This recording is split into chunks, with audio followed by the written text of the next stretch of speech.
We are excitedly anticipating the arrival of steam engine number 18. It's now the middle of May, and we anticipate old number 18 making its journey from Colorado back home here to Pennsylvania sometime over the course of the next couple of months. We've been very busy getting the railroad ready for number 18, particularly building a new home for the locomotive down in Glasgow. We think the engine house that number 18 will live in will be done within the next week or so. Well, number 18 will spend the night inside the building, and it will have facilities to top off the locomotive's tender and to service the engine in terms of lubricating it and inspecting it, doing minor repairs, so on and so forth. There are so many people who are very excited about number 18 arriving, and one of those folks is a dear friend to the Colebrookdale Railroad. His name is Nick Porter.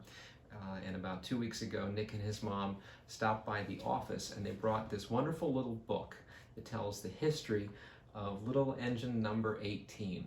And I want to thank Nick very much for sharing this book with us, and we hope to draft a new chapter in the history of little engine number 18.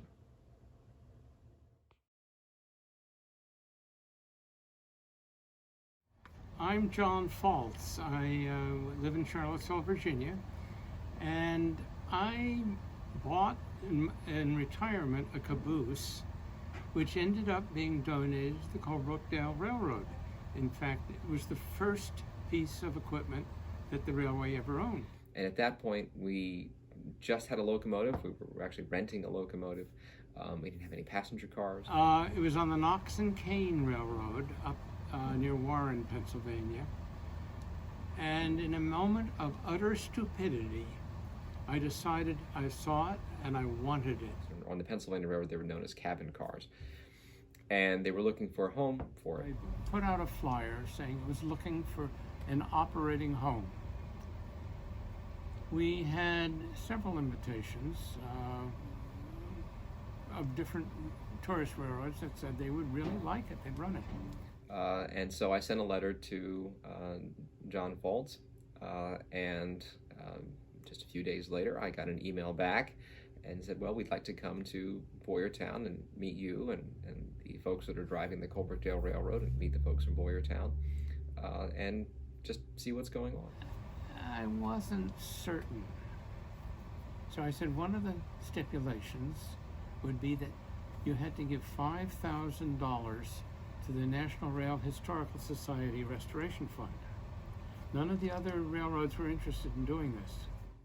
Much to my delight and surprise, said that we would like the caboose to come to the Colebrookdale Railroad because we see the potential, and we know that that caboose is coming here will be transformative in a way that it might not have been going to someplace else and simply being an additional piece of their collection. So it was our first piece of rolling stock, and I remember folks from Boyertown traveled down to Charlottesville, Virginia, where the caboose was living at that time, and had an exchange of keys. And then there was a ceremony down in Charlottesville when the caboose got connected to a Norfolk Southern train and came up on its own wheels at the end of a Norfolk Southern freight train from Charlottesville to Boyertown. It was the first of many miracles that we've been the beneficiaries of here on the Colebrookdale. That was our first piece of equipment, and we're still very proud to have it on our trains today. As a kid, I loved trains. I've often said to myself and others, buying a cabin car was the stupidest thing I ever did in my life, and by far the most rewarding.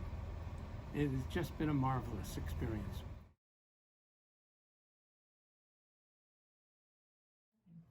Riding in our caboose is one of the great joys of the Colebrookdale Railroad, and kids particularly just love it. There's a cupola on top of the caboose that they can climb up into, and they can look out over the entire train and see the engineer up in the cab as we make our way through the secret valley. It's lots of fun. Parents like it too.